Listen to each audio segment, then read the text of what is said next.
How do you set boundaries now as grown men when it comes to your relationship with your ladies and your kids and your friends? You gotta set certain non-negotiables from Mhm. the get-go. So, what are your non-negotiables, man?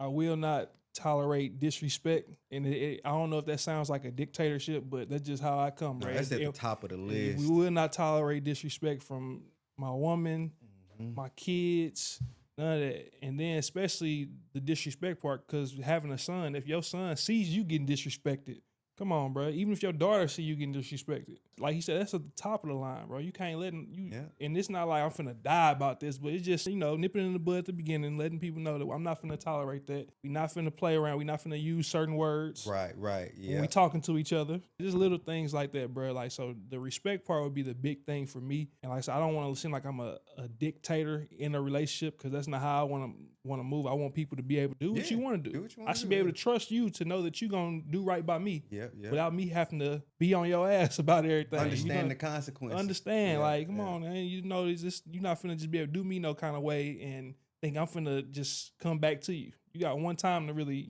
fuck me over Yeah. before it's over with. I find a lot of my close friends like AT, when we talking about boundaries or things related to it, to where we feel we have to preface it by saying things like AT is saying, I don't want to sound like a dictator, because we want to lessen that blow. We Straight really up. would rather not have to say that. Straight But up. I think the women that we have and our children and our parents, the reason why they respect us the way they do, and the reason why we're able to maintain and carry a household and somehow balance a woman and two kids, right? And a dog and a job and all this other stuff going on, is because we set those boundaries. We allow space for it to be fluid as well.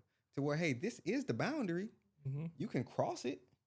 I'm not gonna stop you from crossing the boundary. Mm-hmm. You can cross the boundary, but hopefully throughout our relationship, whether it's with our women or our kids, hopefully throughout this thing, you have tiptoed up to that boundary and you found out, and that's not, and here I am, right? Doing what I say that we find ourselves doing. It's not a real threat of, I'm not gonna beat my woman. You know what I'm Yeah. saying? I'm not just gonna beat my kids because Mhm. they disrespected me or nothing. But there are means of handling this, right? And you're gonna see a part of dad, or you're gonna see a part of husband, that is really only reserved for when you violate those boundaries. And like I said, that doesn't always mean violence. That's Well really kind of said, bro. reserved for a man to man thing. Mhm. Like AT was just alluding to, it's really only about three steps when men are talking, right? Mhm. Before we're fighting. Yeah, I think, man, we wouldn't be able to maintain, and we got strong women. We wouldn't be able to maintain that, and to even for those women and those children to even be in our orbit